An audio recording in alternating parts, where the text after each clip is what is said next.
Are in the midst of the greatest border crisis in U.S. history by every metric. When Title 42 goes away, this will spur 18,000 a day crossing. We're at about 7,500 a day now. Todd Bensman is an award-winning field journalist and a national security fellow with the Center for Immigration Studies. He's the author of America's Covert Border War and the forthcoming book, Overrun, How Joe Biden Unleashed the Greatest Border Crisis in U.S. History. A school district in Texas that has been overwhelmed with 50 to 75,000 illegal immigrant families that have absolutely swamped the school district. We speak about current abuses of U.S. asylum law, Mexican ant operations, the migrant terror threat, and what Bensman calls the Migrant Advocacy industrial complex. This is American Thought Leaders, and I'm Jekielek. Todd Bensman, such a pleasure to have you on American Thought Leaders. Thank you. I very much appreciate being here. I've just been reading your book, Overrun, How Joe Biden Unleashed the Greatest Border Crisis in U.S. History, which is forthcoming. It hasn't been published yet. Wow.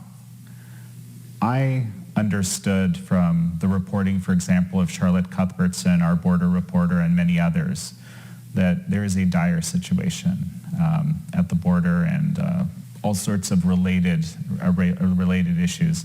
I had not realized the depth and breadth of it until I read your book. So thank you for this. I mean, you approach it from so many different angles. I want to start with this, okay? Why don't you give us an overall picture of what is happening? Well, we are in the midst of the greatest border crisis in U.S. history by every metric. This is a crisis that goes beyond anything in the American experience, even dating to Ellis Island. This is something that the generations down the line will remember and study. The book has a lot of numbers in it, but it's not just a story of numbers. But the numbers are nonpartisan, and those numbers tell us that we are in millions of apprehensions. We are in hundreds of thousands a month, whereas in decades past, we are in tens of thousands a month. We are in 400,000 a year territory in the past. We are now in 2.3 million in a single fiscal year, another 1.7 million in the first year of the Biden administration, 4.4 million apprehensions at the border in a 24-month span. That does not even include the gotaways, the number of people that we didn't catch that are logged in the books, at another 1 million at least, and a presumed additional million. So these numbers are just beyond anything that we have ever seen before, and I don't think that the American public has yet appreciated it, because media coverage has been very episodic and spotty and frankly partisan.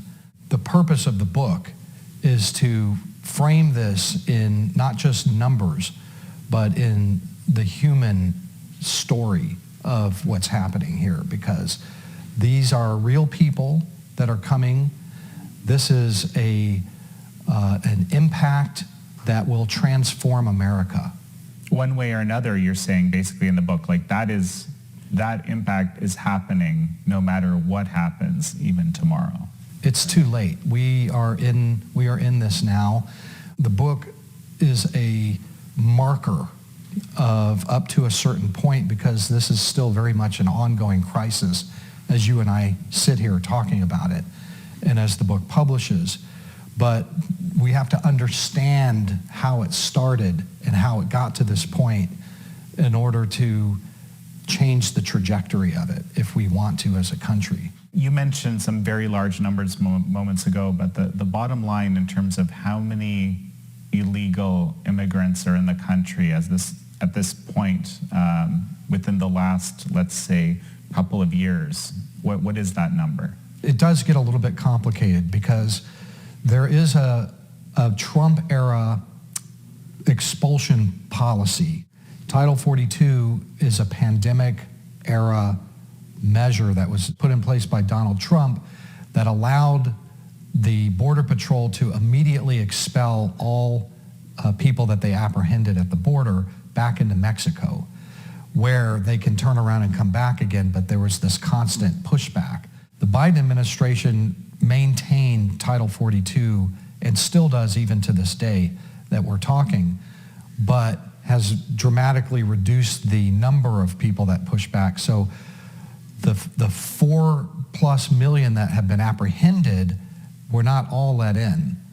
The Biden administration let in about 40% of those in the first year, and now they're letting in about 70% of those, but there's still a good 30% that are being pushed back. But the number that have actually been admitted legally is somewhere in the neighborhood of 1.7 million, and then you can add to that another million who got away that are in, not legally, but they're presumed to be in. So the number is pushing toward 3 million that are actually in. Title 42 is under attack in the courts. The Biden administration has tried everything it could to eliminate Title 42 so that 100% of everybody who comes to the border can get in. The intelligence community is estimating as of now that when Title 42 goes away, this will spur 18,000 a day crossing. We're at about 7,500 a day now. 18,000 a day will do something to the country that we've never seen before. It'll be a tidal wave, an unbelievable tidal wave, and they're trying to prepare for that, to process that into the country. So when I say that by the end of the Biden administration, we should have, depending on what happens with 42, we should have 6 million people actually enter the country, and maybe more, depending on how close to accurate the intelligence community is. I mean, shocking is the only word that comes to my mind. They're huge numbers. They're huge numbers. And of course, these are all people out looking for a better life. Maybe I can just get you to tell me the trajectory of your career, because you've actually approached this whole issue from a whole bunch of different vantage points over the years. And I think it's important for people to know. Well, first of all, I'm a classically trained journalist, a reporter. 23 years in the field for big newspapers like the Dallas Morning News, 10 years, Hearst, CBS. Both of my undergraduate degrees in journalism and my master's degree is in journalism from University of Missouri, and I've got 23 years on the ground all over the world doing this, including in Mexico and all along the Texas border.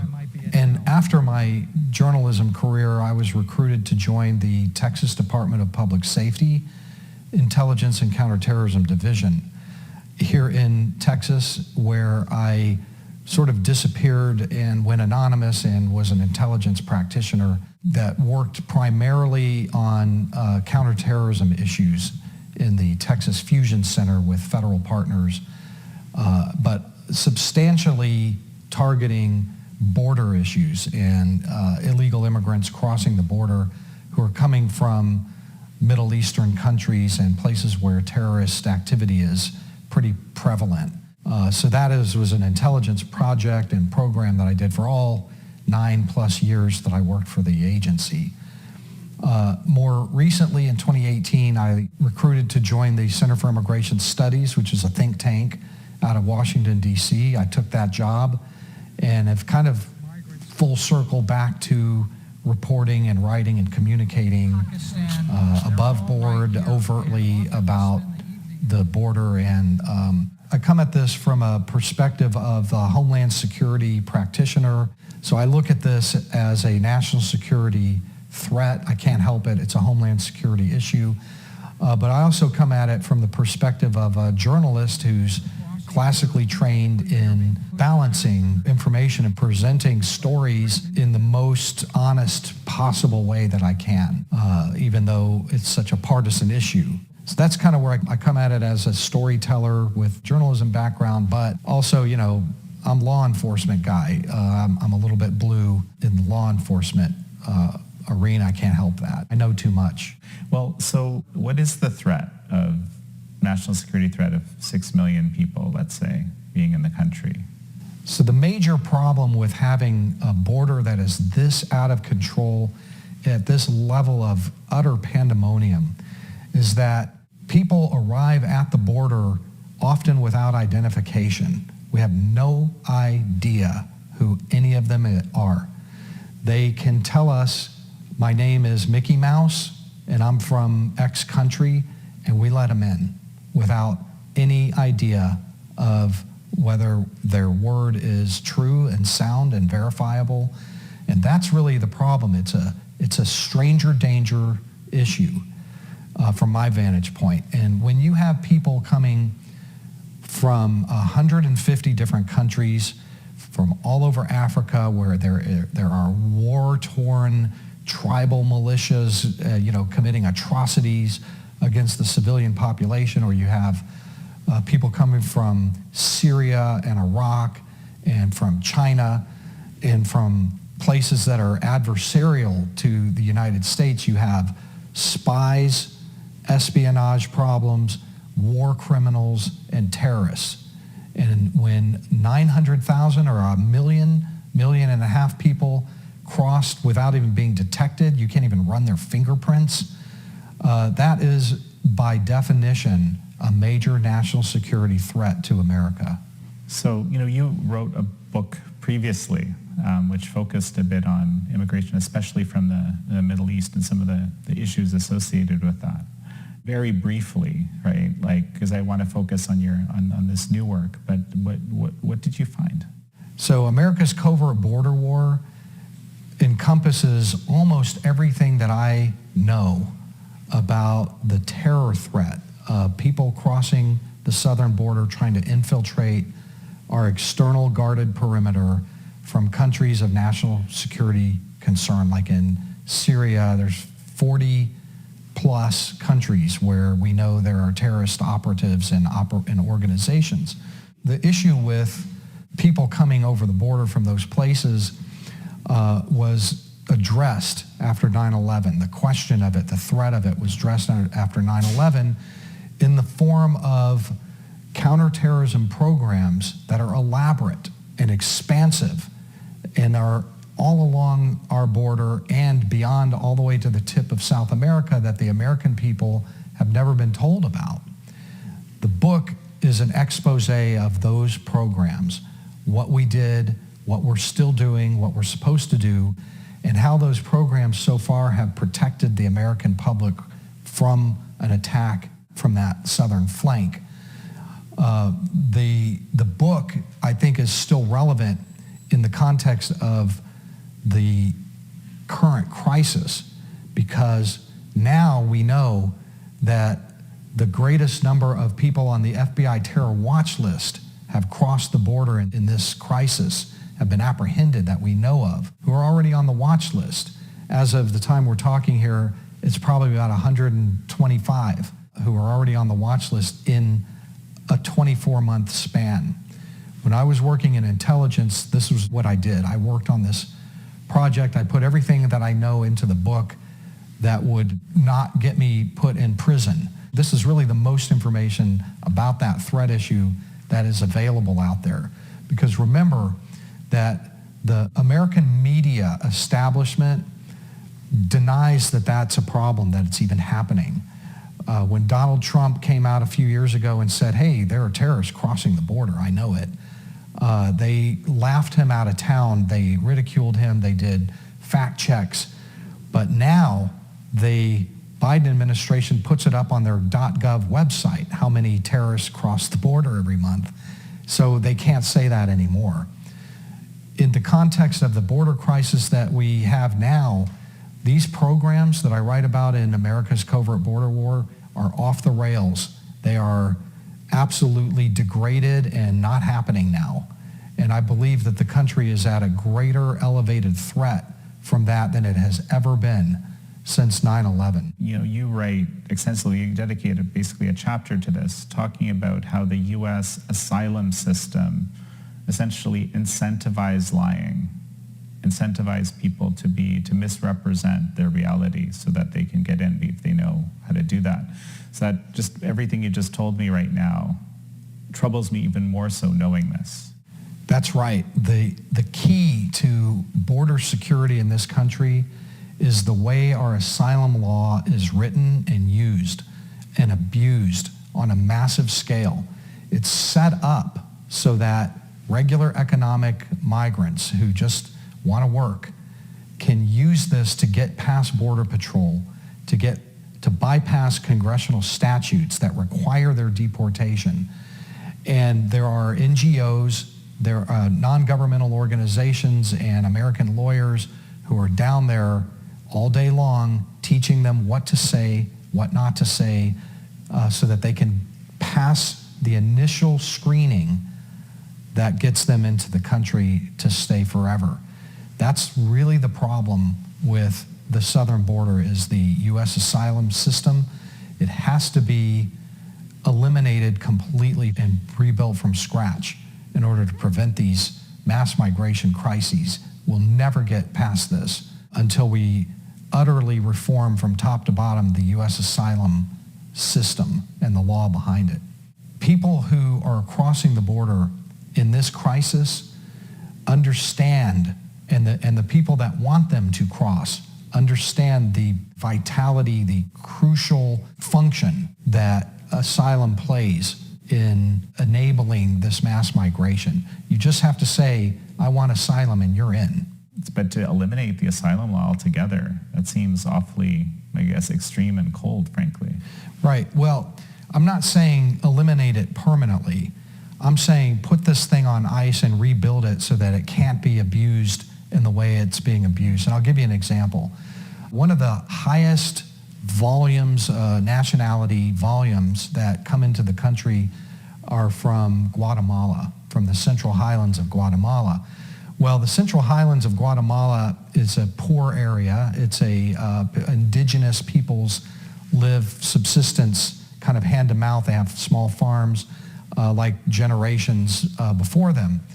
But they are crossing and saying that they are suffering political persecution.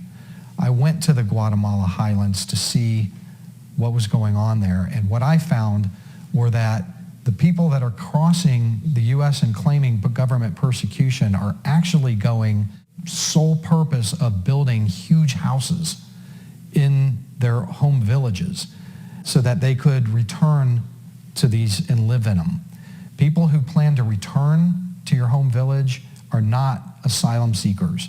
They are asylum fraudsters abusing our system. And also, people who are genuinely seeking asylum from political persecution, which is what the asylum law is for, don't reinvest their American earnings back in the terrible town that they're fleeing and can't go back to, where their relatives are building the houses for them to return.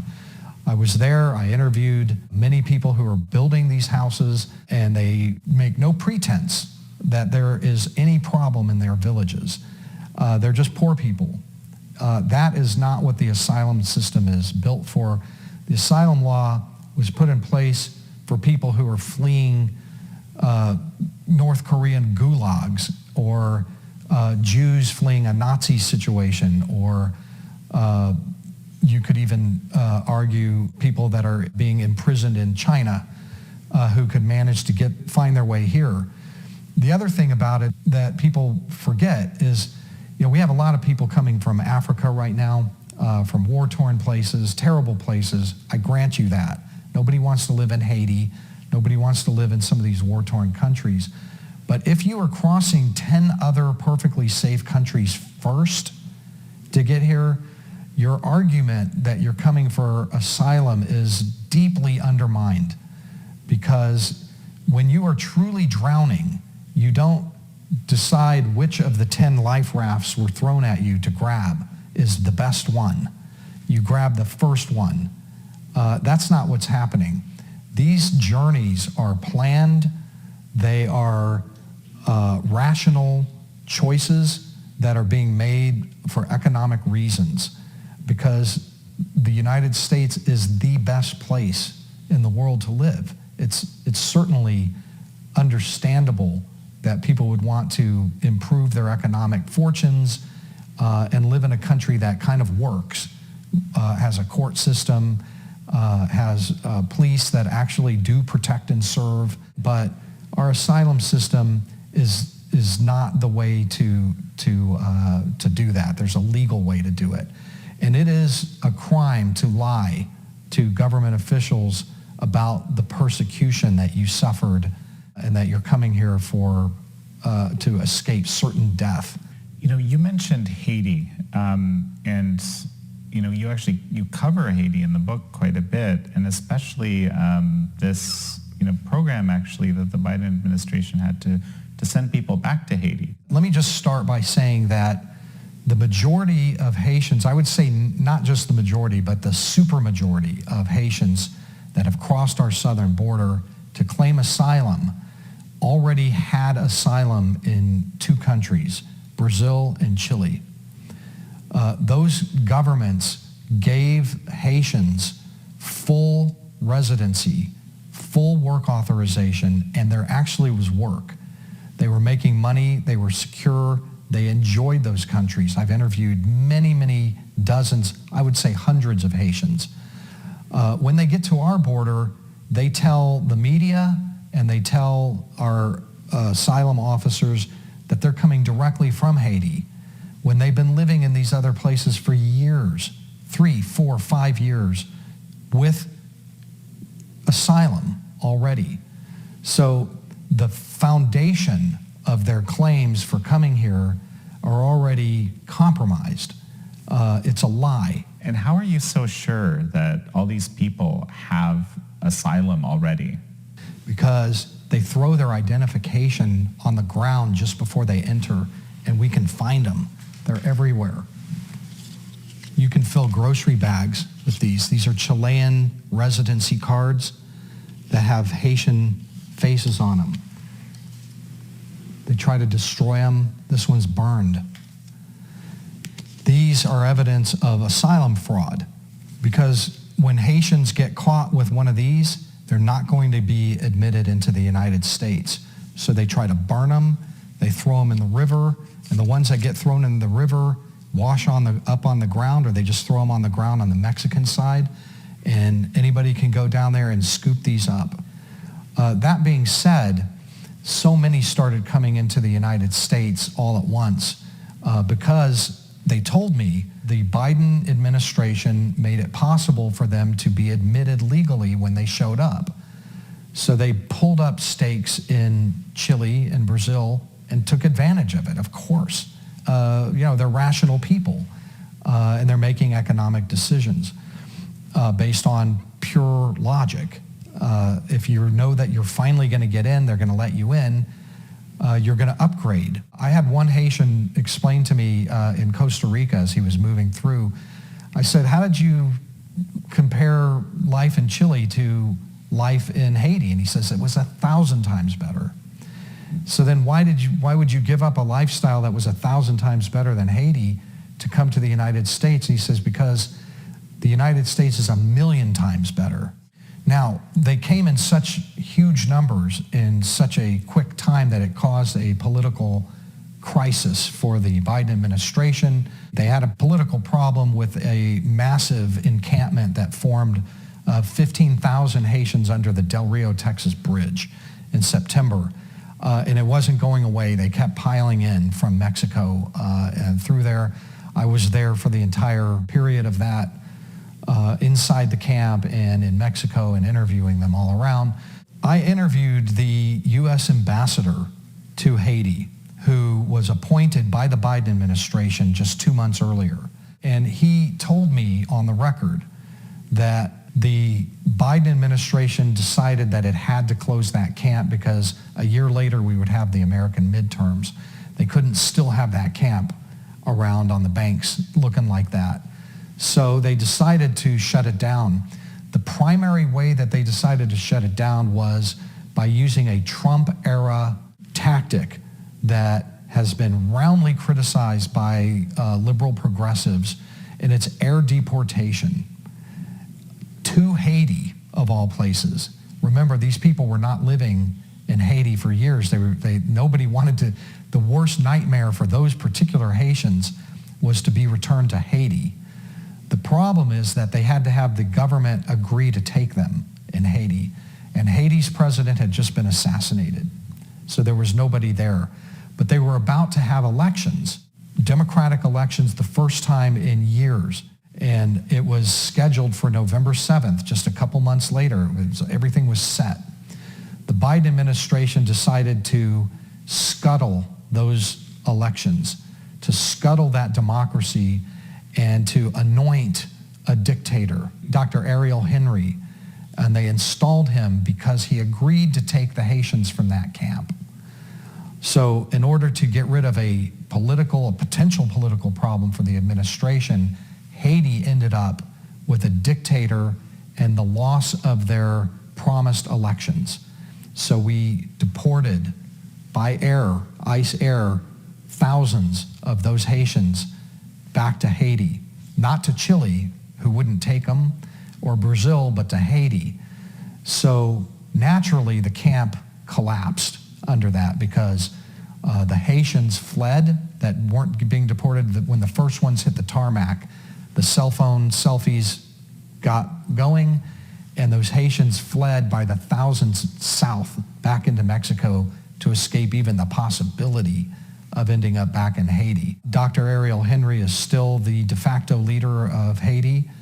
The ambassador resigned in protest over the scuttling of the elections and is talking about it to anybody who might ask.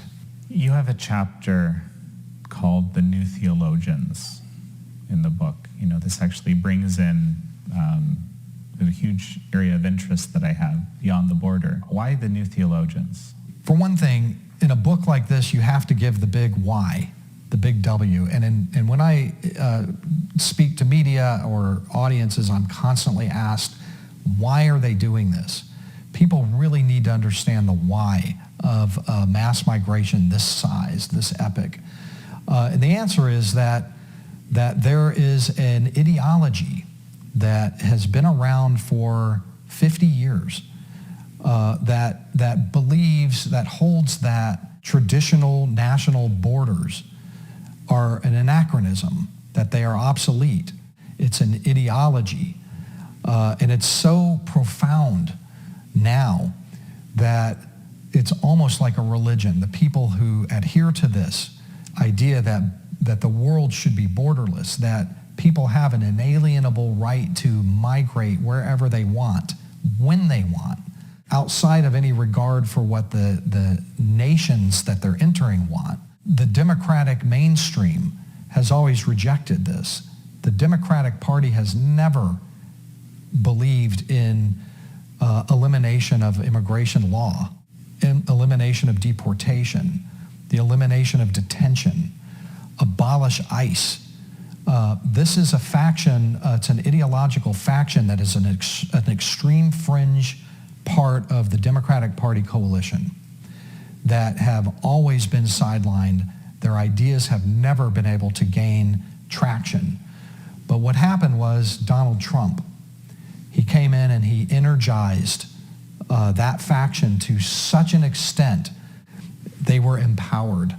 Think Bernie Sanders. Once he was finished with them, he endorsed Joe Biden and asked his faction to vote for Joe Biden. And when they did, he was obliged to give them authority and power.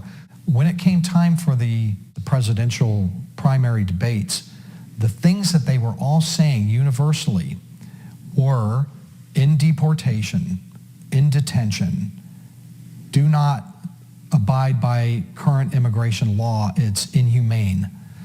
And to put a red welcome carpet out for people crossing the southern border. We're going to be humane, orderly, and we're going to make it legal. And that is exactly what they did as soon as they entered the White House. They had a problem because of Title 42, but they have been eroding it as fast as they can to get people access to the asylum system that I keep talking about. That's their key. So those people, the liberal progressives, They gained control of the immigration and the border portfolio. Those people come from an immigrant advocacy industry, an industrial complex, if you will, of non-governmental organizations. Alejandro Mayorkas is from that world. Most of the top advisors at the State Department, at DHS, and in the White House all come from the Migrant Advocacy industrial complex. And they have a financial interest in mass migration.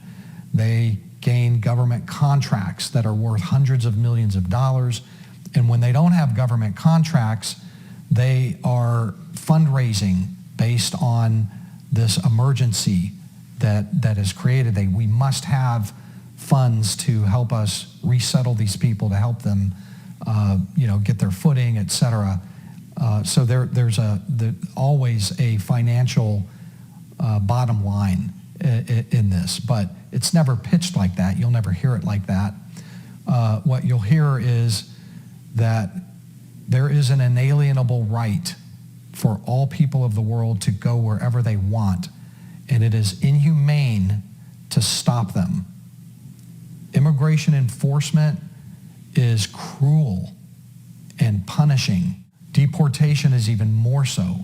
And they will tell you, they say in their writings, that when we deport them to places like Haiti, those are death flights.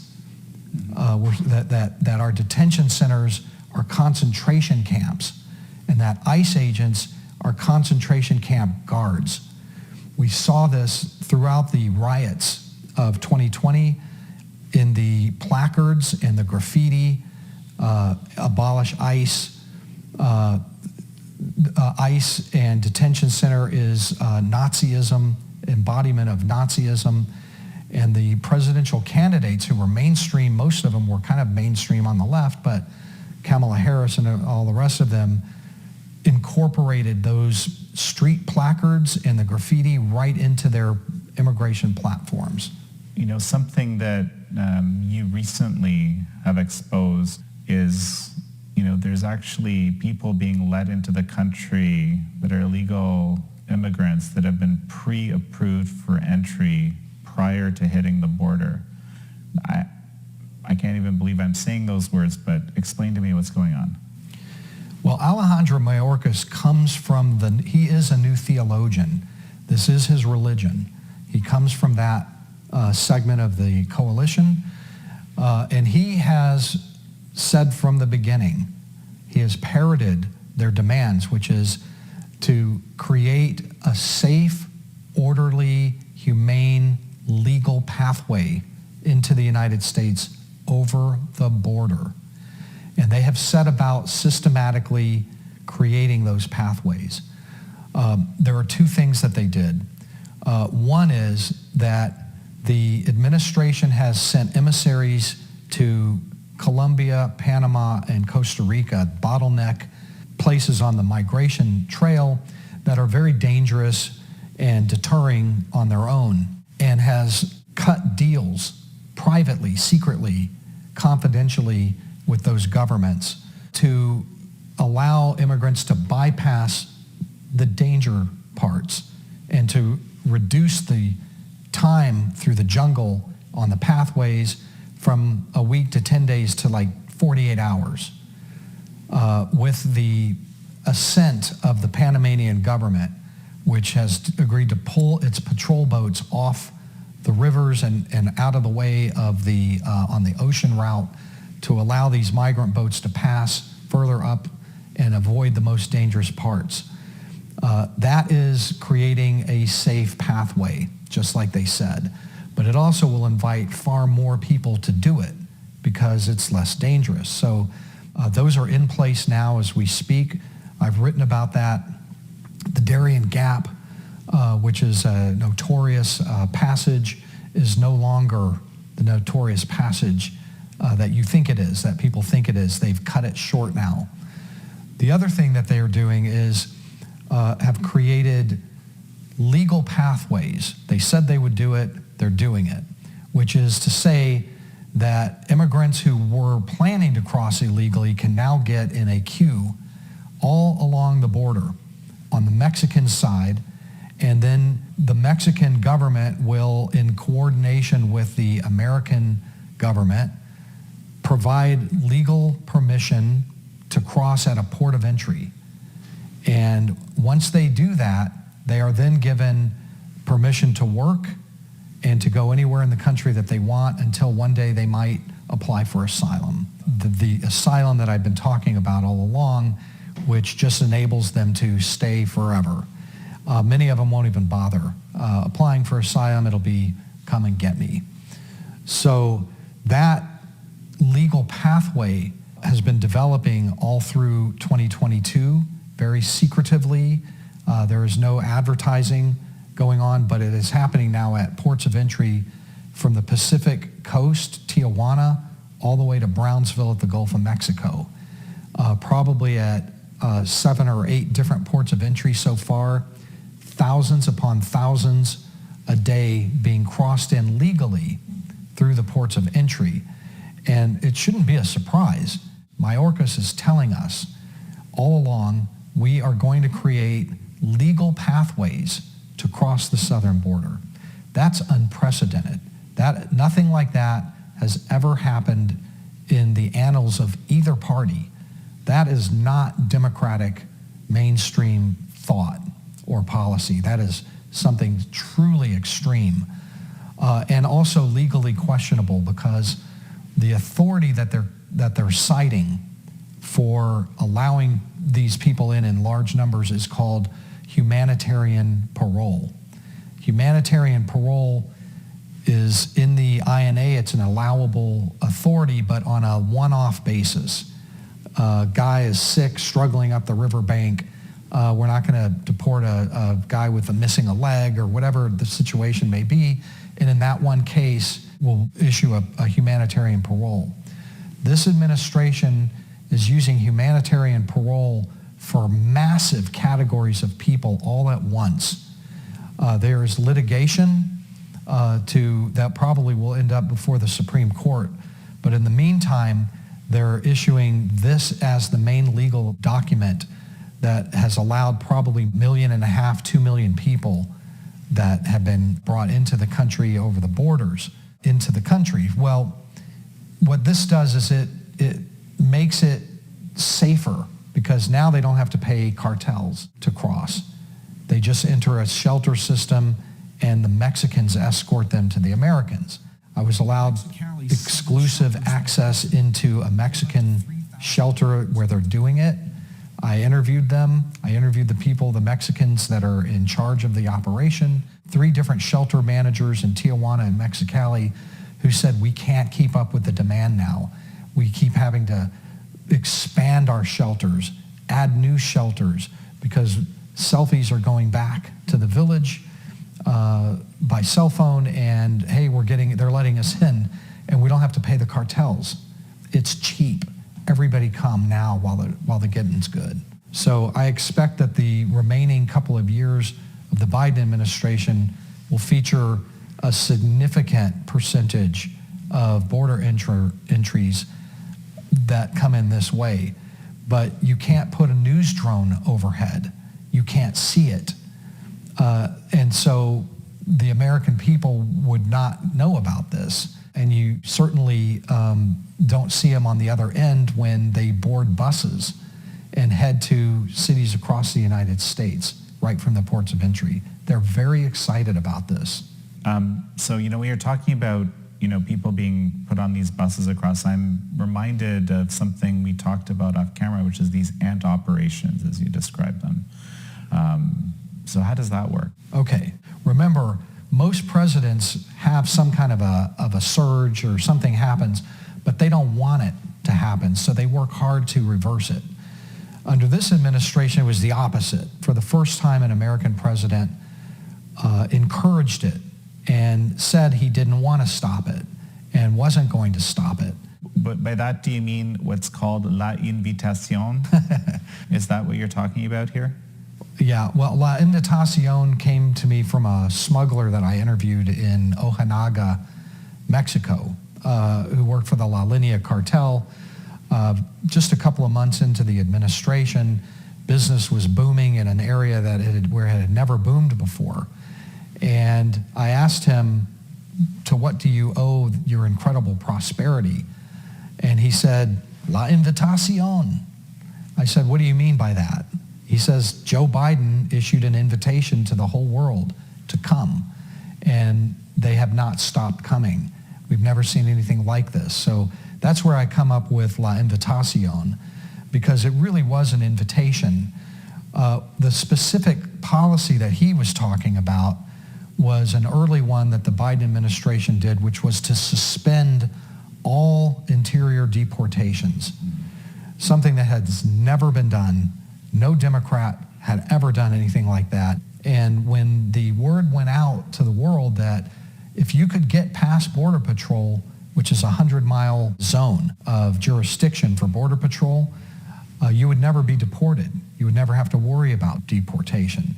So that was the specific thing that he was talking about. He said that when Biden ended deportations, business boomed. It was La Invitación. So let's go back to these ant operations then. Right. So when Trump was in office, he had to put together a multi-layered ad hoc bunch of policies because he couldn't get anything passed in Congress. He just had to do it himself. One of the key ones was that he persuaded the Mexican government under threat of tariffs to deploy their National Guard at their southern border with Guatemala. That is a choke point on the immigration trail that almost all immigrants pass through to get to the U.S. border. Prior to that, they would just cross through and, get a bus or hire somebody to get them up to the border. Donald Trump asked the Mexicans to put their military down there and stop them. And by doing that, they would not want to be coming through Mexico. They would just stay home. And it worked while Trump was in office, because Trump said, if you don't do this, we are going to put a tariff, progressive trade tariffs, all the way up to 28%. We'll start small, and if you don't comply, it'll get bigger and bigger until your economy is destroyed. And they believed him. So they put those troops down there, and they started to muck up the immigration through there by requiring that they apply for Mexican asylum. If they didn't apply for Mexican asylum, they'd be deported back to Honduras or wherever they're from, kicked back into Guatemala. When Biden came into office, he asked the Mexicans to maintain that, but he pulled the threat of tariffs. We're not like that. We don't do that. We'll give you money instead, carrots instead of stick. So the Mexicans responded by pretending to do it still, but when the numbers reached a critical mass, 40, 50,000 in this city of Tapachula, they would start to riot and say, let us go. And the Mexicans devised some very creative ways to make that happen. One of the ways that they did it was to wheel up 300 or 400 buses, load them up, and bring them to different cities dispersed across northern Mexico so that nobody could see a big politically problematic clump of people coming like in a caravan or a Haiti migrant camp under the bridge sort of thing. They call that an ant operation. It comes from Mexican cartel drug smuggling, which is to say that we send onesies and twosies in a long line with drugs in a lot of long lines so that nobody really notices that it's happening, or if you block one of the lines, they're still coming in these other lines. And the Mexican government adopted that tactic to move people out of Tapachula and then still pretend like they're abiding by the agreement with the Biden administration. This is an extremely duplicitous, tricky, backstabbing, diplomatically problematic move by the Mexicans that they were able to get away with and still are to this day because the Biden administration doesn't care as long as it's not visible. When it gets visible, they care. They do deportations to Haiti. They get tough when they need to, when it serves their short-term political interests. Ant operations are great for the Mexicans. They relieve the pressure, and it's great for the administration because they get to allow everybody in and nobody's the wiser.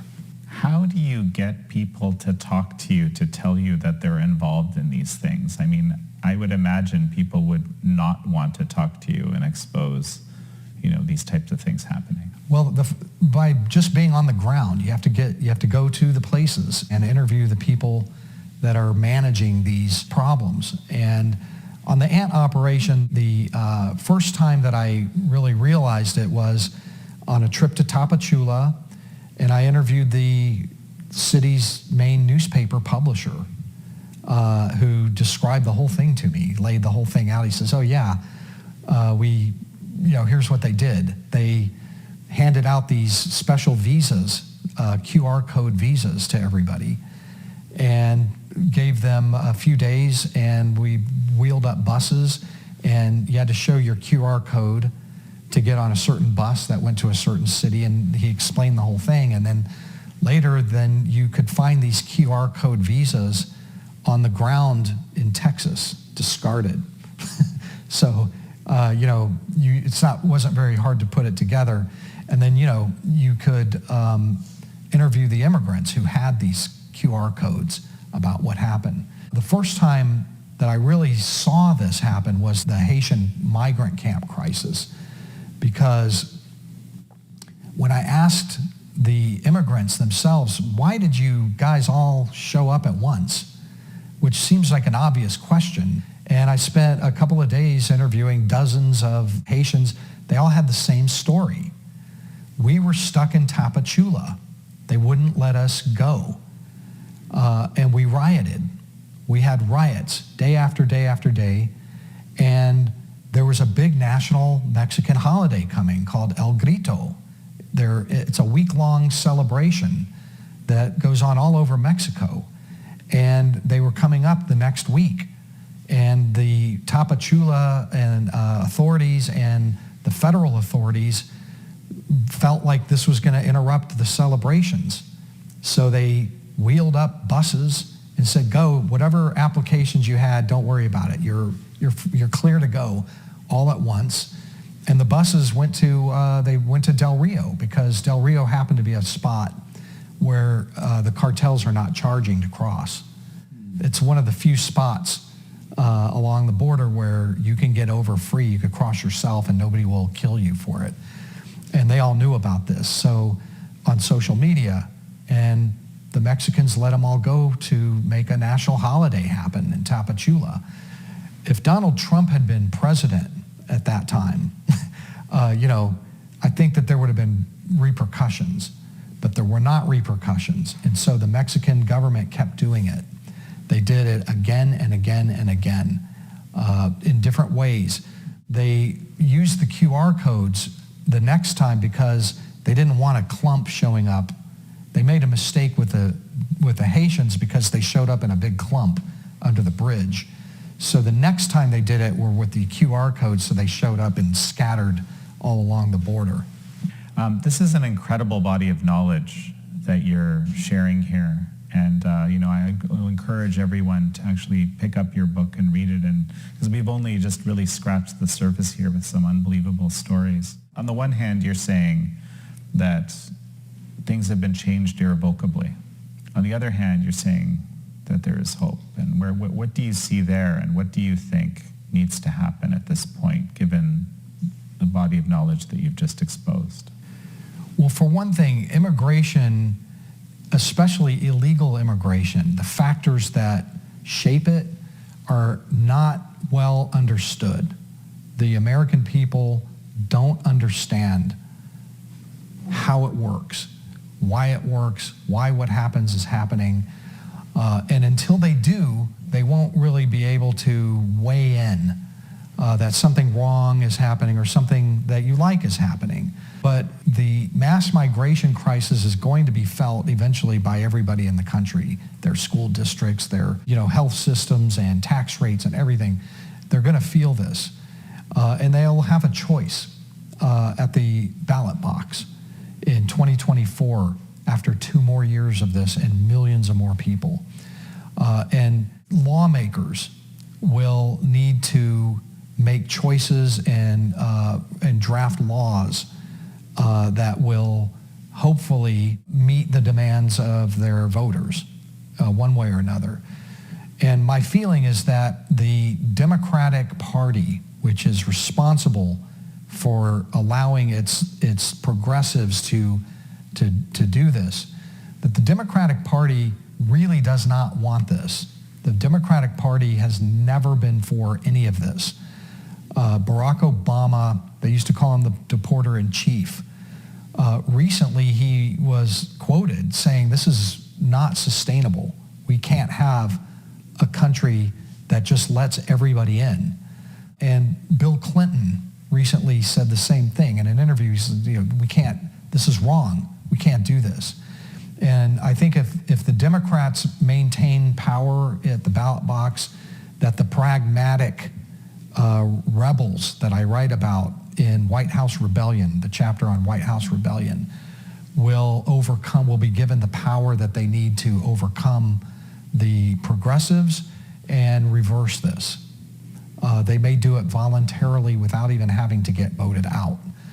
But it may be that they're just going to have to get voted out, in which case the book will provide the comprehension and the historical documentation about how this happened to back out, to reverse engineer, to actually be able to affect change and shut this down. Mass illegal immigration is not an inevitable thing. It does not have to happen. The laws that Congress passed over the years, bipartisan laws with votes, are more than sufficient to take care of this sort of thing. They just have to be enforced. The law, we don't need immigration reform. We need the asylum law to be rebuilt. And there's a couple of legal loopholes, the Flores loopholes, which we didn't talk about. There are a couple quick fixes here that any bipartisan Congress should be able to easily put together. Listen, the outcome of the midterm elections, it looks like we're going another 2 years like this. By the end of the next 2 years, the country will be feeling it. I just saw a story in an Omaha, Nebraska newspaper yesterday about, oh my God, we're being flooded with these illegal immigrants. What's happening? Why is this happening? All of our shelters are overwhelmed. This is Nebraska. That is going to be happening all over the country. And my last chapter is concerned with a school district in Texas, Liberty County, Texas, where I spent most of a week, that has been overwhelmed with 50 to 75,000 illegal immigrant families that have absolutely swamped the school district and caused irrevocable change throughout this little rural Texas county. That is maybe an extreme version of what's happening, what the rest of America should see, but it is a good way to see what's in store for your school district and for your community after another couple of years of this, and certainly after another 4 years beyond that. So I'm hoping that the book, my last chapter, will open some eyes as well as to what this really looks like, this kind of transformational impact from this crisis. Well, Todd Bensman, it's such a pleasure to have you on the show. Thank you. I'm honored to have been here. Thank you. Thank you all for joining Todd Bensman and me on this episode of American Thought Leaders. I'm your host, Jekielek.